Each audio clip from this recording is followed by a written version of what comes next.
Hello and welcome back to the course on deep learning. Now that we've seen neural networks in action, it's time for us to find out how they learn. So let's dive straight into it. There are two fundamentally different approaches to getting a program to do what you want it to do.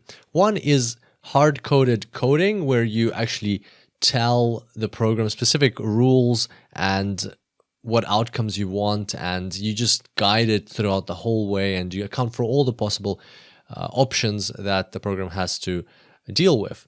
On the other hand, you have neural networks where you create a facility for the program to be able to understand what it needs to do on its own. So you basically create this neural network where you provide it inputs, you tell it what you want as outputs, and then you let it figure everything out on its own. Two fundamentally different approaches, and that is something to keep in mind as we go through these tutorials. Our goal is to create this network which then learns on its own. We're going to avoid trying to put in the rules. And a good example that I can give you right now is, this will come further in the course, but it's just a very visual example. For instance, how do you distinguish between a dog and a cat?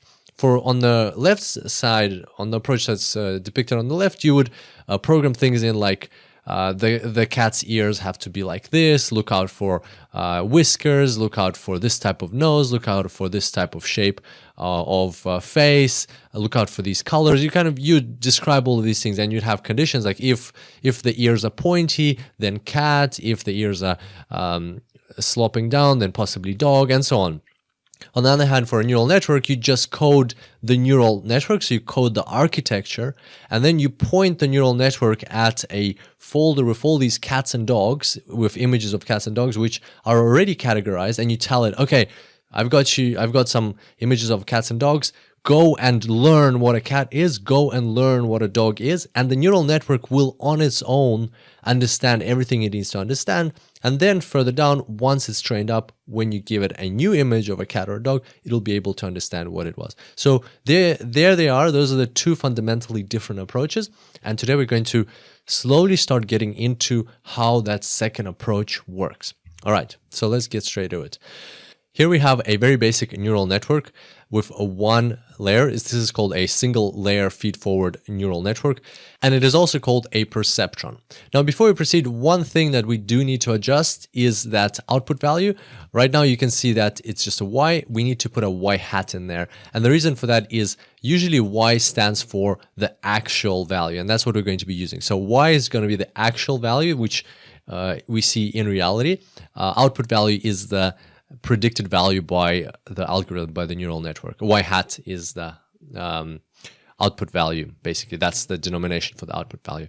And the perceptron was first invented in 1957 by Frank Rosenblatt. And his whole idea was to create something that can actually learn and adjust itself. And this is what we're going to be looking at now. So we've got our perceptron. Let's see how our perceptron learns. So let's say we have some input values that have been supplied to the perceptron or basically to our neural network. Then the activation function is applied. We have an output. And now we're going to plot the output on a chart. So there it is, our output Y hat. Now, what we need to do is, in order to be able to learn, we need to compare the output value to the actual value that we want the neural network to get, right? And that is the value Y. And so if we plot it here, you'll see that there's a bit of a difference. Now we're going to calculate a function called the cost function. It's calculated as 1/2 of the difference of the squared difference between the actual value and the output value. Now there are many ways you can come up with a cost function. There are many different cost functions that you can use. This is probably the most commonly used cost function, and why it is specifically this function that we use, we'll find out further down when we're talking about gradient descent. But for now, we're just going to agree that this is the cost function. And basically what the cost function is telling us is what is the error that you have in your prediction. And our goal is to minimize the cost function, because the lower the cost function, the closer the Y hat is to Y. Okay, so as long as we agree on that, let's proceed. So basically from here, what happens is there's our cost function. And from here, what happens is now we're going to, once we've compared, now we're going to feed this information back into the neural network. So there we go. There's the information going back into the neural network, and it goes to the weights, and the weights get updated. Basically, the only thing that we have control of in this very simple neural network are the weights, W1, W2, all the way to Wn. And our goal is to minimize the cost function, so all we can do is update the weight. So we update the weights, tweak them a little bit, and how exactly we'll find out further down. But for now, we agree that we update the weights, and then we continue. So, but here I've put up this screenshot of the data just to make one point very clear, that right now, throughout this whole experiment, everything we're doing right now, we're dealing with just the one row. So we have a data set of one row where we have, for instance, we're dealing with how long you study, like the variable that we're predicting is what results you're going to get on an exam, and the independent variables that we have is how many hours did you study for, how many hours did you sleep, and what did you get on the quiz in the mid-semester. So in the middle of the semester, there's a quiz, what percentage did you get there? So based on those variables, we're trying to predict what score you'll get for the exam. And in exam, the 93%, that's the actual value, so that's y. So we feed these three values into our neural network, again, for the second time now. And then we're going to be comparing the result to y. So let's see how this works. We feed these values into the neural network, everything gets adjusted, and weights get adjusted. So as you can see, let's do this again. We're going to feed the values. Again, the point here is that we're feeding in these same values. So we only have one row. We're training on one row. This is because this is just a very simple, basic example. Then we'll see what happens when there's more rows. So again, we feed these rows in, our cost functions get adjusted. As you can see, everything happens along those lines again. So as you can see, every time our y hat is changing because we've tweaked the weights, our y hat is changing, our cost function is changing. Let's have a look again. So we feed those in, y hat is changing, cost function is changing. We get information back, feed back to the weights so that the weights get adjusted again. We feed in the same values every time. Everything gets adjusted, goes back to the weights. And one more time, feed in, okay. And another time, so we've adjusted the weights, we feed in the information. And there we go. So now this time the y hat is equal to y, cost function 0. Usually you won't get cost function equal to 0, but this is a very simple example. So hopefully all that made sense. Every time we feed in exactly that same row, because just in this case, we're just dealing with that one row, into our neural network, where then the values get multiplied by the weights, the activation function is applied, we get y hat is compared to y, then we see how the cost function has changed, feed that information back into the neural network, and adjust the weights again. And then we repeat the same process again with the same exact row. We're trying to minimize that cost function. So up until now, we've been dealing with just that one row. Let's see what happens when you have multiple rows. So here's the full data set. We have 8 rows of how many hours you slept, or maybe these are different students taking the same exam, how many hours they studied, how many hours they slept before the exam, what they got on the quiz, and their final result on the test. And as you can see here on the left, I've got 8 of these perceptrons. Actually, they are all the same perceptron, so this is also important to understand. I just multiplied it or like duplicated 8 times just so that we can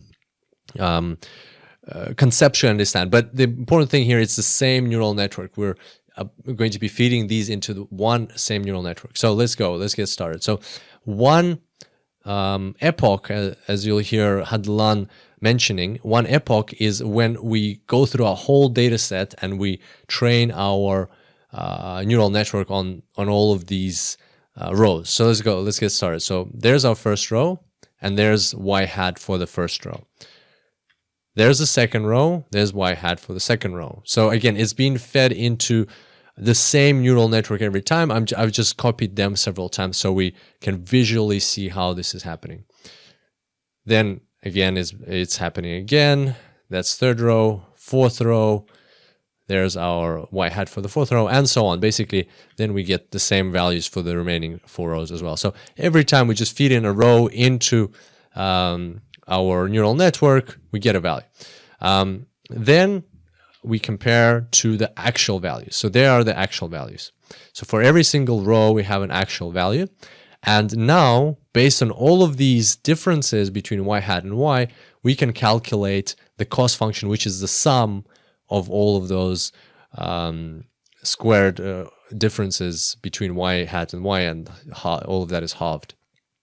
And there's our cost function. And basically now what we do after we have the full cost function, we go back and we update the weights. We update W1, W2, W3. And the important thing to remember here is that all of these perceptrons, all of these neural networks is actually one neural network. So there's not 8 of them, there's just one. And when we update the weights, we're going to update the weights in that one neural network. So basically the weights are going to be the same for all of the rows. So it's not the case that every row has its own weights. No, all of the rows share the weights. And so that's why we looked at the cost function, which is the sum of the squared differences. And then we updated the weights. And now from here, that was just one iteration. Next, we're going to run this whole thing again. We're going to feed every single row into the neural network, find out our cost function, and do this whole process again. So just as we saw previously, where we had just one row and we were doing everything again and again and again, same thing here, but now we're going to be doing it with 8 rows or 800 rows or 8,000 rows, however many rows you have in your data set. You do this process and then you calculate the cost function. And the goal here is to minimize the cost function and to get, as soon as you've found the minimum of the cost function, that is your final neural network. That means your weights have been adjusted and you have found the optimal weights for this data set that you're training on, and you're ready to proceed to the testing phase or to the application phase. And this whole process is called back propagation. So some additional reading that you might want to do for the cost function, and I know we just talked about one, and there are many different ones. A good article is located on Cross-Validated. It's called A List of Cost Functions Used in Neural Networks Alongside Applications. So the URL is there, but you can just Google for that exact search term or search phrase, and this one will be the first one that pops up. It's actually got some good examples and application or use cases for different cost functions. So if you're interested to learn more about cost functions, check out this article. And on that note, I hope you enjoyed today's tutorial. I look forward to seeing you next time. Until then, enjoy deep learning.